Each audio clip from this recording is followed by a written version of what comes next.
나는 너희의 하나님이 되려고 너희를 애굽 땅에서 인도하여 낸 여호와라. 내가 거룩하니 너희도 거룩할지어다. 아멘. 사랑의 하나님, 언제나 말씀으로 우리의 삶을 인도하여 주시니 감사합니다. 우리의 온 마음과 모든 삶이 오직 하나님의 말씀 앞에 겸손히 엎드러지기를 원합니다. 하나님 앞에 높아진 모든 것들이 낮아지는 이 예배의 시간 되게 하여 주시고, 주님의 뜻 앞에 어긋났던 것들을 다시 재정립하며 오직 하나님의 마음과 뜻에 우리의 마음과 시선을 고정시키는 복된 예배의 자리가 될 수 있도록 이 시간 은혜를 더하여 주시옵소서. 예수님의 이름으로 기도합니다. 아멘. 할렐루야. 사랑하는 성도 여러분, 3월 25일 토요일 새벽 예배의 자리에 나오신 우리 모든 성도님들을 주님의 이름으로 사랑하고 축복합니다. 자, 여러분, 요 며칠간에 날씨가 굉장히 더웠죠. 이런 반팔이 전혀 어색하지 않을 정도로 거의 여름 날씨 같은 그런 며칠이었던 것 같습니다.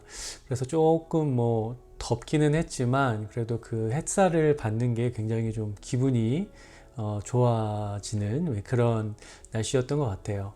다만 날씨가 갑자기 더워져서인지는 잘 모르겠지만 요즘 우리 아이들에게 장염이라든지 또는 이 수족구 같은 병이 좀 많이 유행을 하고 있는 것 같습니다. 그래서 특별히 우리 아이를 두신 부모님들 몇 분은 좀 고생도 하시고 또 걱정도 많이 하시고 하고 있는 것 같은데 부디 우리 아이들 건강 속히 회복될 수 있었으면 좋겠고요. 또 더불어서 저희가 지금 레위기 말씀을 통해서 이 정결법에 대해서 같이 나누고 있는데 날씨가 갑자기 더워진 만큼 우리가 여러 가지 질병에 좀 조심할 필요가 있는 것 같습니다. 그래서 손 깨끗이 닦으시면서 또 먹을 것도 잘 관리하시면서 건강 유의하시기를 바랍니다. 그리고 몇 가지 광고를 드리면요. 이번 주말 또 그리고 다음 주말까지 이제 각 구역별로 구역별 모임을 아마 계획하고 계실 거라고 생각이 듭니다. 모든 그 구역 모임을 통해서 하나님을 아름답게 또 전심으로 예배하는 그런 자리가 마련되어 가기를 바라고요. 또 구역원들 간에 또 깊고 또 즐거운 이 사랑의 교제가 이루어질 수 있기를 간절히 소망해 봅니다. 그 구역 모임을 이렇게 광고가 됐을 때 우리 모든 성도님들 그 시간에 적극적으로 참석해 주시기를 또한 부탁을 드립니다. 이 시간 우리 찬양 한 곡 들을 텐데요. 정결한 그릇이라는 찬양 듣도록 할게요. 여러분 은혜라는 찬양 잘 알고 계실 텐데 그 은혜라는 찬양을 또 직접 작곡 작사하시고 부르신 우리 손경민 목사님과 또 아내 되시는 우리 김정희 사모님의 듀엣곡인데요. 아마 은혜라는 찬양을 많이 아셨지만 그 찬양을 부르신 분이 누군지는 잘 모르셨을 것 같아서 오늘은 두 분의 얼굴이 나타나 있는 그런 영상을 한번 준비를 해봤습니다. 이 찬양 들으시고 나서 오늘 본문 말씀 함께 나눠보도록 하겠습니다.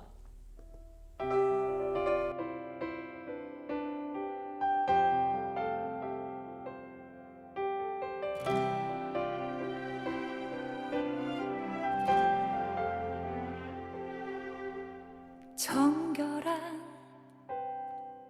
그릇 되게 하소서. 내 모양이 금그릇 은그릇 아니어도 주가 쓰시기 편한 그릇 되기 원하네. 정결한 그릇 되게 하소서.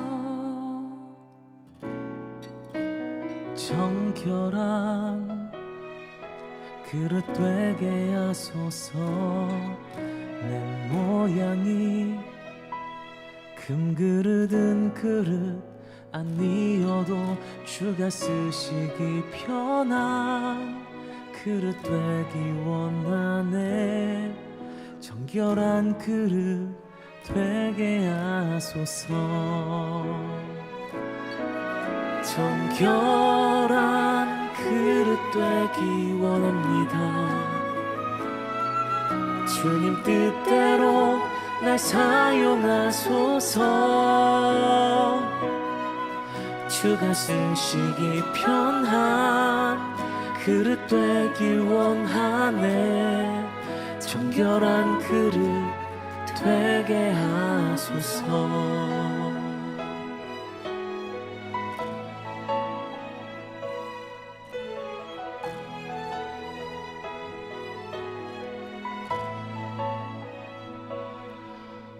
정결한 그릇 되게 하소서. 내 모양이 금그릇은 그릇 아니어도 주가 쓰시기 편한 그릇 되기 원하네. 정결한 그릇 되게 하소서. 정결한 그릇 되기 원합니다. 주님 뜻대로 날 사용하소서. 주가 쓰시기 편한 그릇 되기 원하네. 정결한 그릇 되게 하소서. 정결한 그릇 되기 원합니다. 주님 뜻대로 날 사용하소서. 주가 쓰시기 편한 그릇 되기 원하네. 정결한 그릇 되게 하소서. 정결한 그릇 되게 하소서. 정결한 그릇 되게 하소서.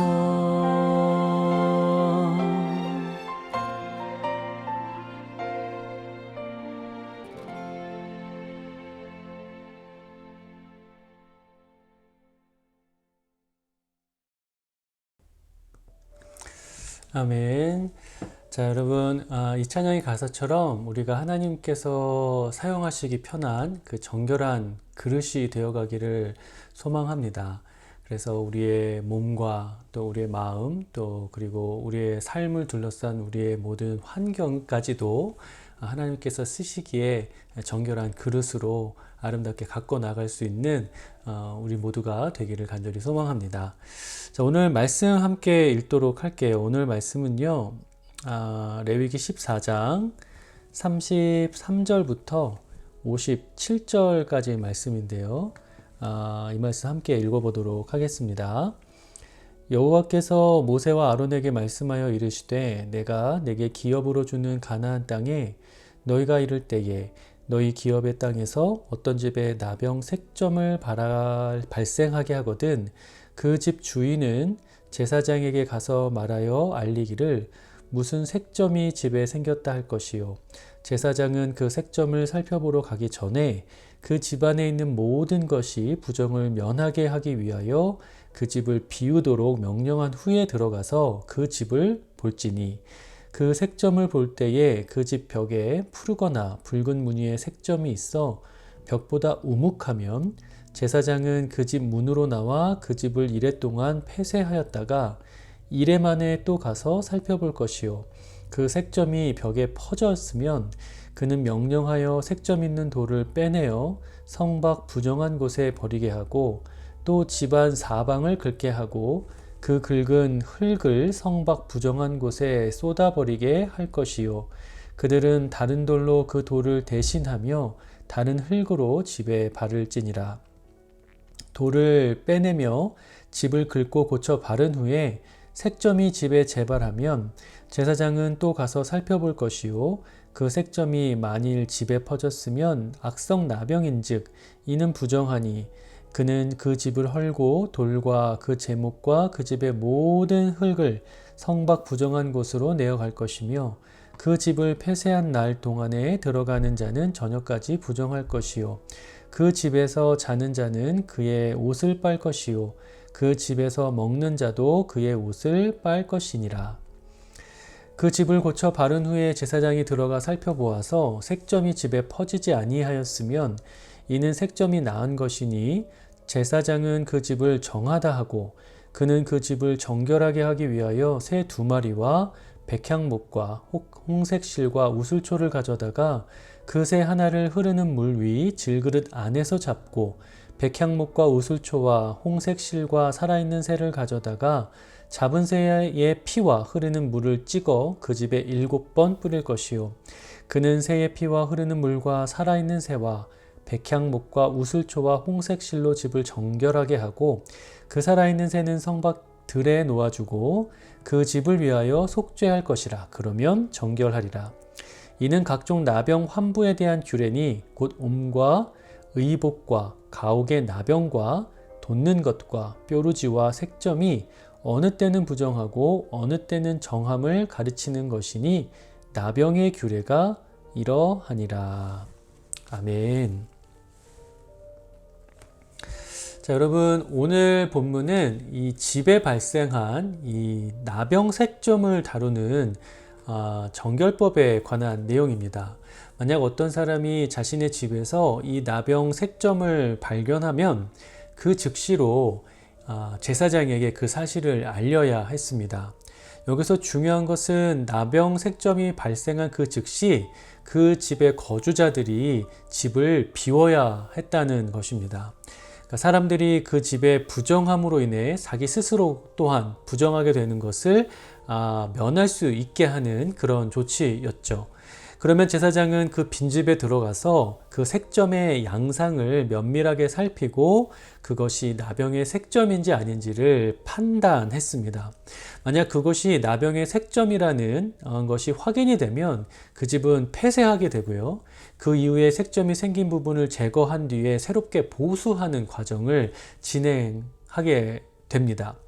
만일 그 이후에도 같은 증상이 반복되면 그것이 반복돼서 그 색점이 점점점 번지게 되면 그것을 이 제사장은 악성 나병이다 라고 판단을 하게 되고요. 아예 그 집을 헐어버립니다. 그리고 헐게 된 뒤에 나오는 그 모든 폐 자재들은 성박 부정한 곳에 내다 버리게 되었습니다. 다만 집을 보수한 뒤에 더 이상 그 색점이 발견되지 않으면 제사장은 다시 그 집을 정하다라고 판결을 하고 그 집에 대한 정결의식을 행했습니다.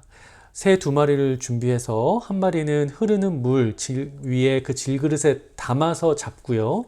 나머지 새 1마리, 백향목, 우슬초, 그리고 홍색실을 가져다가 그 잡았던 새의 피와 또 흐르는 물을 찍어서 그 집에 7번 뿌립니다. 그리고 살아있는 새를 들에 놓아주면서 그 집을 위해서 속죄를 행하게 했죠. 그것을 통해서 그 집이 정결하게 됨을 입었던 겁니다. 그런데 여러분, 우리가 이 부분에서 좀 생각해 볼 만한 것은 좀 특이한 게 있죠. 지금까지 살펴본 것과 좀 다른 그게 무엇이냐면 사람이 아닌 건물에 이 속죄가 행해졌다는 겁니다.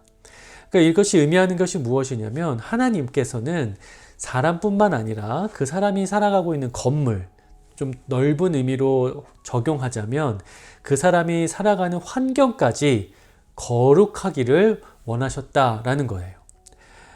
여러분, 그렇다면 우리가 살아가는 집, 우리가 또 살아가고 있는 이 환경을 거룩하게 하는 것을 오늘날 우리의 삶에 어떻게 적용할 수가 있을까요? 가장 근본적인 원리를 말씀드리자면 우리가 거룩한 하나님의 백성으로 살아가는 데 있어서 방해가 될 만한 그런 요소들을 제거하고 그 환경을 최적의 환경으로 만들어가는 것이다 라고 설명할 수 있을 겁니다. 자, 여러분, 요즘 많은 자기개발 전문가나 또 여러 유명한 심리학자들이 주장하고 있는 것 중에 하나가 뭐냐면 우리의 삶을 변화시키는 데 있어서 환경의 변화가 굉장히 중요한 역할을 한다라는 겁니다.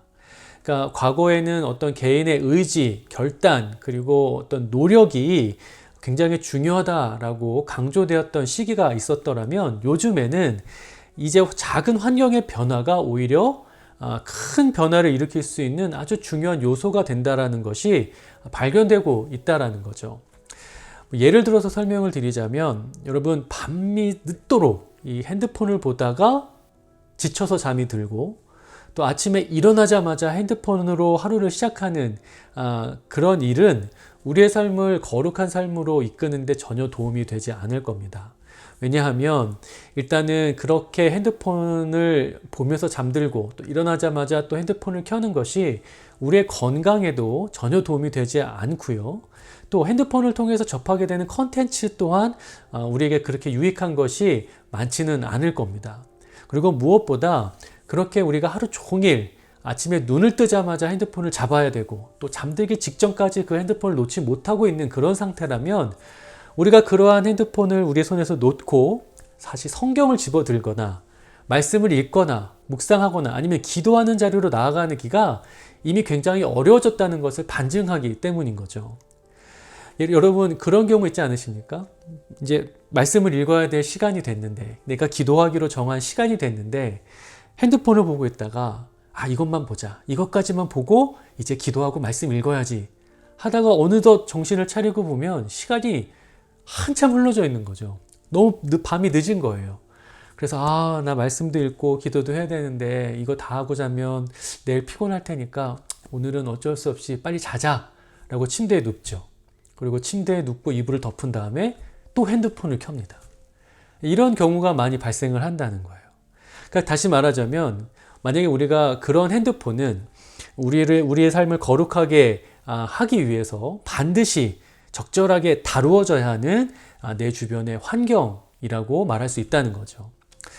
또 건강에 대한 부분도 마찬가지일 거예요. 여러분 지난 그 레위기 그 말씀을 살펴볼 때 하나님이 우리에게 주신 건강 또 타인의 건강을 우리가 소중하게 여기고 그것을 지켜나가는 것 또한 우리의 삶을 거룩하게 만드는 데 있어서 굉장히 중요한 부분이다라는 것을 우리가 함께 살펴봤었습니다.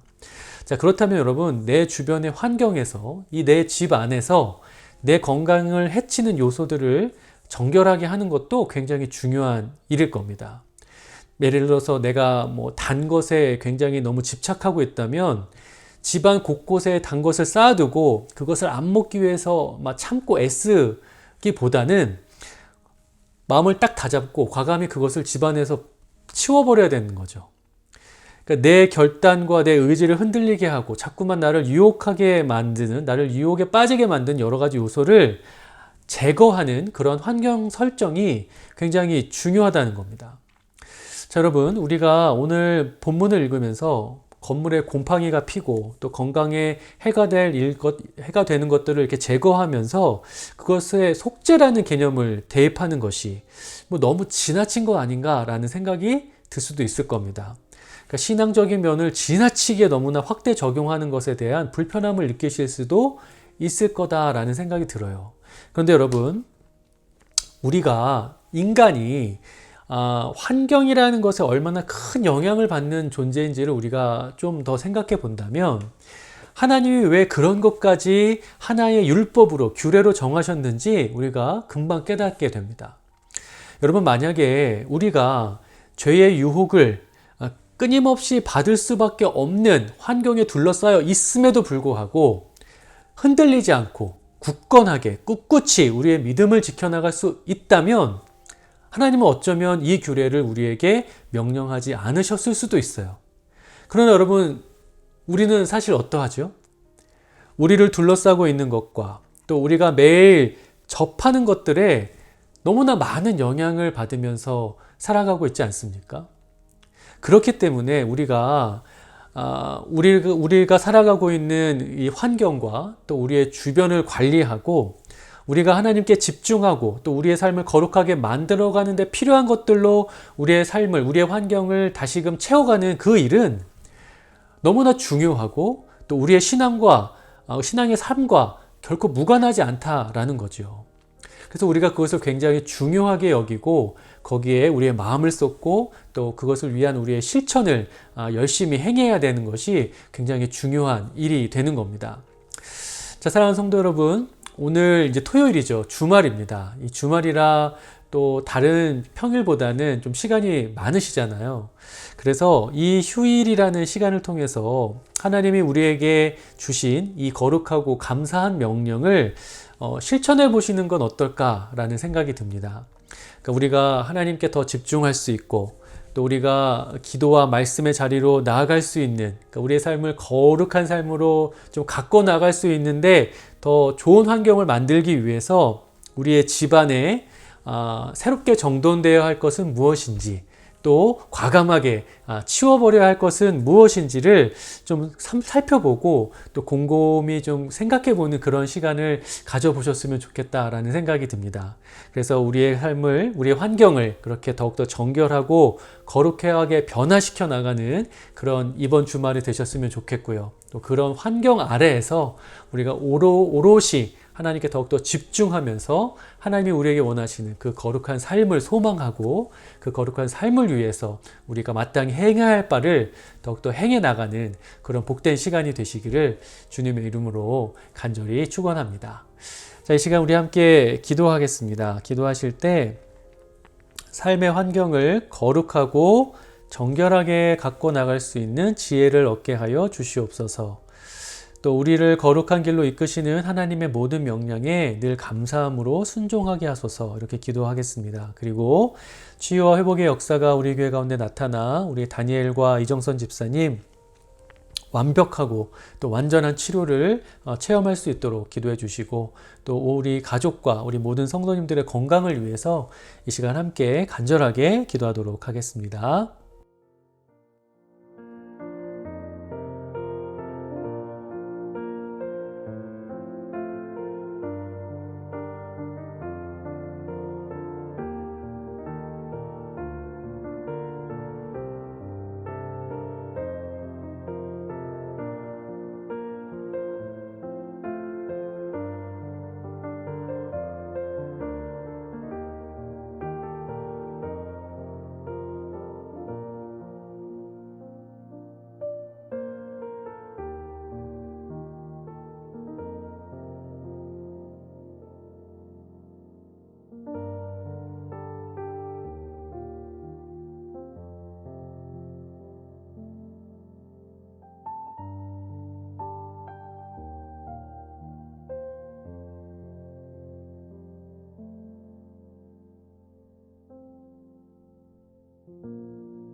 이 모든 말씀 예수 그리스도의 이름으로 기도합니다. 아멘.